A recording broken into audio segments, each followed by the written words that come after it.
What's going on, guys? This is Ryan with RK Outpost, and one of the best surprises I've had in a long time has been Cobra Kai. This is not a show that I thought I was going to get into because I didn't think it was for me. I was not the biggest fan of the Karate Kid franchise. I liked it. I liked the movies. I thought they were fine, but I never really got into them like so many other people did. So I didn't think Cobra Kai was for me when the TV series came out on YouTube. But then it went to Netflix, and so many people were telling me, give it a chance, give it a chance, give it a chance. You're going to love it.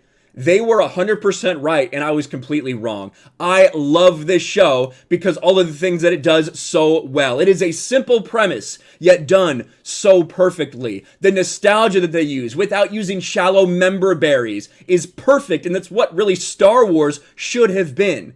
But now that it's on the biggest streaming platform in Netflix, now that it's getting so much attention and so much love, there are these woke losers out there who are trying to cancel Cobra Kai because it's too white. Shocker. They don't think there's enough diversity, not enough representation. They don't care about the incredible story that's being told. All they care about are the color of these people's skin. And we're going to bash them today. Now, this is the Los Angeles Times. This is what initially set me down this path. At Netflix, Cobra Kai broke out. Now its whiteness is under a new spotlight. Now, just to quickly describe the premise of Cobra Kai if you haven't watched it. First of all, if you haven't watched the show yet, what the fuck are you doing? Don't be like me and put it off. Watch this show. I do not think you will be disappointed. The premise is that it's based on your protagonist and your antagonist from Karate Kid. You have Daniel LaRusso, who was the Karate Kid, and you have Johnny Lawrence, who was the villain in that. But now the script is flipped a little bit. Johnny Lawrence has had a shit life ever since then. A dog shit life ever since that happened. And he can't get it out of his head what happened to him at the All Valley Tournament in 1984, whereas Daniel LaRusso has had an incredible life. Everything is going great for him, but he's kind of forgotten where he came from a little bit. And that's really the basic premise of this show. And then it brings in the offspring of the characters and how they interact together. These incredible stories that are so simple, yet I care about them so deeply. And I don't know why it is. But the way they write this show, the way they have you root for different people in different episodes, and you may really want this thing to happen, then it happens, you're like, God, I can't believe I wanted that, because now I have it, and it feels terrible, because now you want this other person to succeed.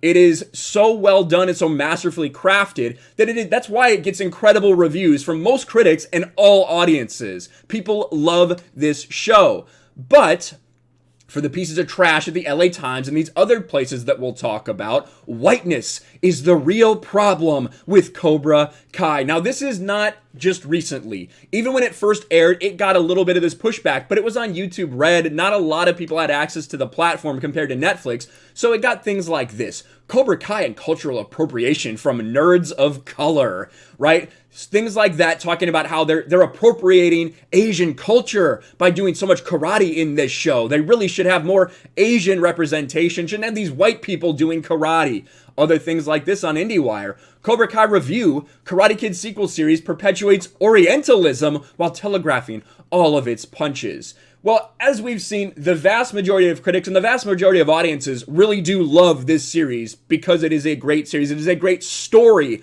that is being told. The way that they honor the past and honor what happened before while introducing you to new characters is perfectly crafted, in my opinion. That doesn't mean that it can't lose its way, but as of right now, I think the first season is basically TV perfection. Season 2 is like a 9.5, and season 3 is like a 9 for me.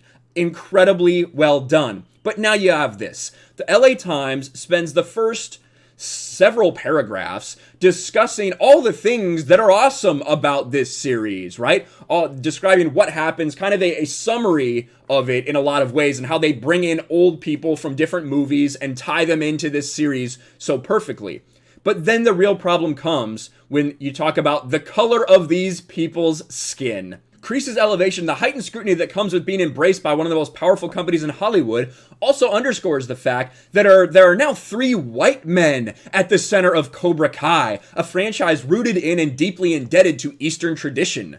Morita, who earned an Academy Award for his performance in the first film and died in 2005, so that is the character who played Mr. Miyagi, appears in flashbacks in this series, and both Yuji Okamoto and Tamlin Tomita reprise their roles as Daniel's rival and ex-flame respectively in Season Season 3. Supporting characters of color also saw expanded roles, but after 30 episodes on 2 platforms, Cobra Kai has yet to cast an Asian lead. That is what it all comes back to. Now, they talked about Morita, who played Mr. Miyagi. The way that Miyagi is honored in this series is awesome. What they do with him, the way that they still use him to tell a story and honor his character, honor his legacy, is all perfectly done. It makes it happen because you can't tell this story of Daniel LaRusso without talking about Mr. Miyagi and all the lessons that he taught LaRusso in the process. So they do that. They do these callbacks in a touching and a perfect way.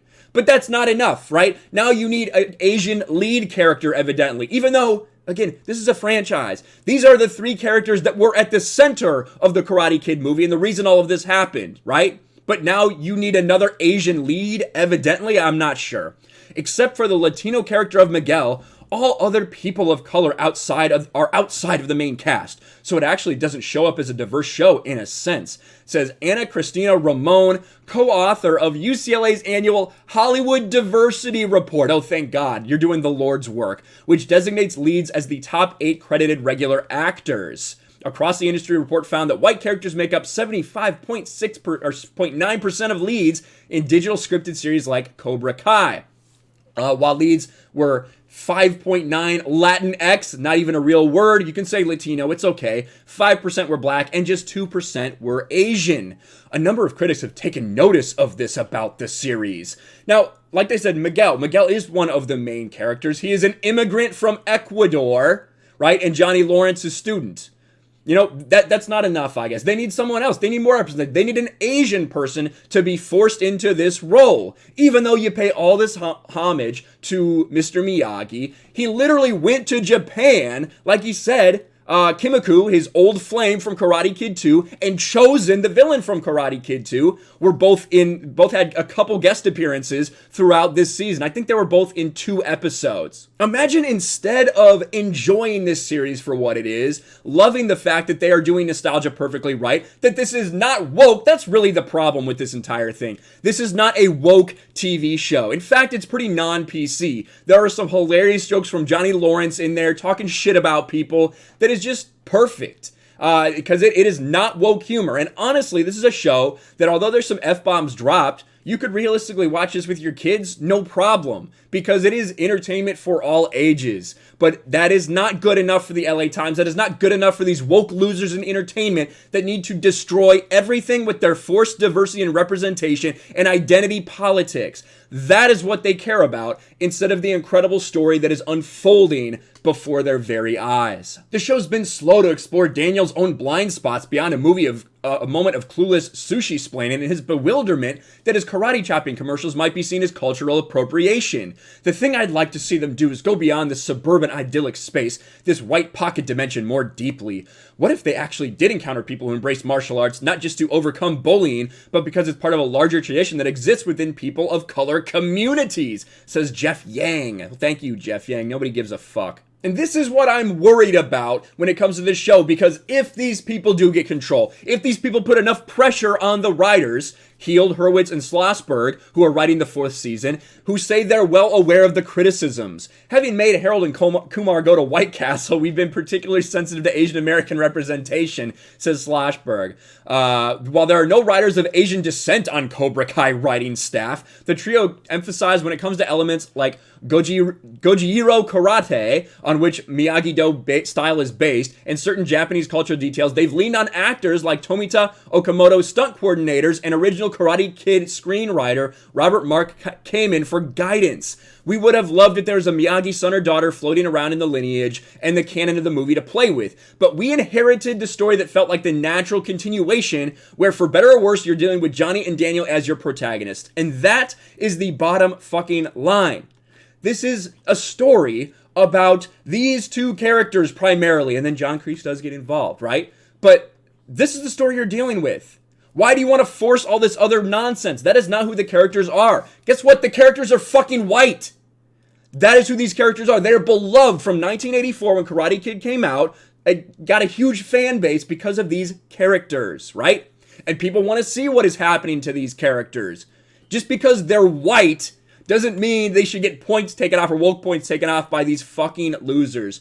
And it's going to continue to happen. It's going to get more attention. More people are going to try to put pressure on them to bring in this forced diversity garbage. And now that I've come to enjoy this show, I'm not going to let it happen. At least not while I can. I'm going to continue to speak out and say that Karate Kid or Cobra Kai, please keep doing exactly what you are doing, because so many people love it. Don't change for these couple losers who want to scream about representation. This show is incredible. Keep it that way. Let me know what you think about all this in the comments below. Smash a like button, subscribe to the channel, ring the bell for notifications, share this video out there, and I'll talk to you later. Thanks for watching, everyone, and a huge shout out to my patrons. I appreciate you guys so much. Want to follow me on Twitter or Instagram? Check out the description below. You'll find links to my P.O. box and my Patreon as well. And I'll talk to you guys later.